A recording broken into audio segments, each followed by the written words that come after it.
Hi, I'm Mac McCarthy, and I help people with their breakups. And today, I don't have so much of a story. It's kind of a story he talks about in the first little paragraph, but he's basically giving everyone else out there some advice, and he wants me to share it because he says that he didn't see the red flags till now of how bad this woman was as a partner, and he wrote out a 10-point,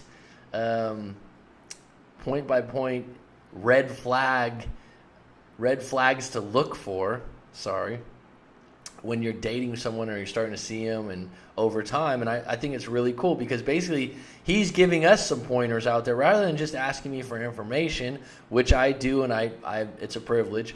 I liked his approach here. He's sharing what he's learned, and that's going to be useful and helpful to you guys out there. So I'll get right into it.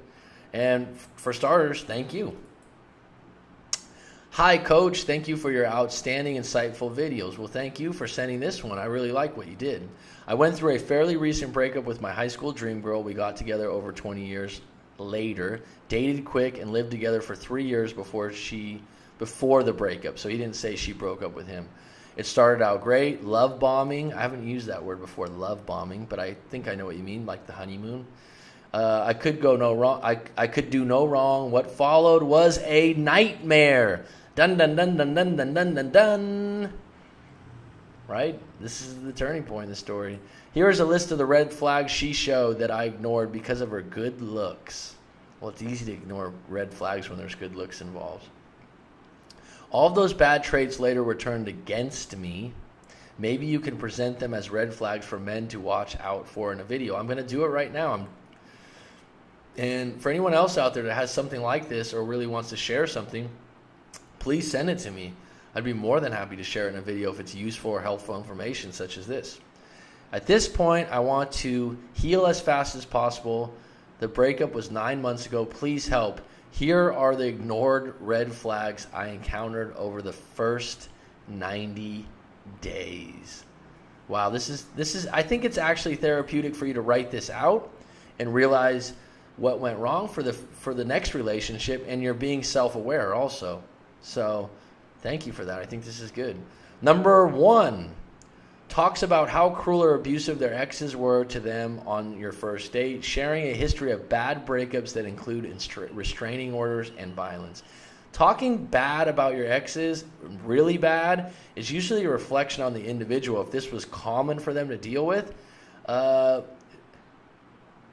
it means they do have some issues with past judgment, and they're attracting certain kind of individuals that aren't good people.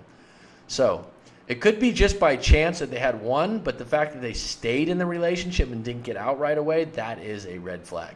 Number 2, showers you with lofty compliments, says she loves you, sounds good to me, and assumes you are a couple within the first handful of dates despite hardly knowing each other. I agree. Too much, too fast, too quick with I love you is needy and clingy. That is a red flag in my book. 3, jokes about how they are crazy.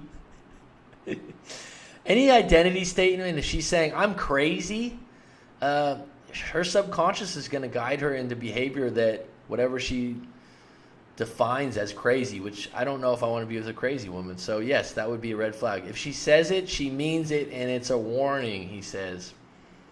Well put. Number 4, gets frantic when you don't respond to their texts immediately. I've never had this problem. I've always been with secure women, but I have friends that are like that, and I wouldn't deal with that for a long period of time. I think that is a red flag. 5, candidly and freely dishes highly confidential dirt about everyone she knows, especially her family and friends, craves gossip, and cannot keep a secret. Well, this would be true of a handful of women, dare I say. Okay, I could say that's a red flag if it's that common, especially in the beginning. Number 6, reveals poor childhood relationships with parents, father or mother, emotionally absent or not physically present, a non-supportive, toxic environment. Daddy issues is what he ends it with. People use this term daddy issues a lot, and it's a broad statement that's being used. But the fact that you just have poor childhood relationships with your parents, I think some people through a therapist or psychoanalyst or a psychiatrist can get through these issues. But people that are in constant blame or in victimhood is what I call it, yeah, those are red flags. That's not going away. Reacts badly to being told the word no. Zero respect for personal boundaries. That's a big one. I don't know what you're saying no to, but I mean, for example, I've had some friends that, in my eyes, spoil their wives financially with expensive gifts, and then when they decide, we don't have the finances to buy the Mercedes or something like that, she goes nuts. And that's an example right here of when you say no, what happens. And that is a red flag. They can't deal with the word no in a reasonable way. That is a big red flag. It's emotionally immature. 8, high drama. There is a never-ending stream of interpersonal conflicts with their lives and all the people that she knows.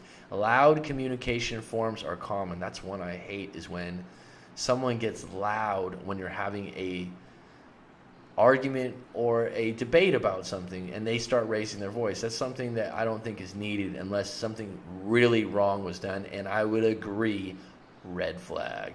Number 9, a bad temper. It surfaces from their stories, interactions with others, and even how they drive, accompanied by unpredictable mood swings. They will shift swiftly from loving someone one minute to hating their guts the next. Verbally abusive. Red flag, red flag, red flag times 10 on this one. I agree. Verbally abusive is a big one. Number 10, the final one. Dun dun dong dong dong dong. Number 10, refuses to accept responsibility for their actions and behavior.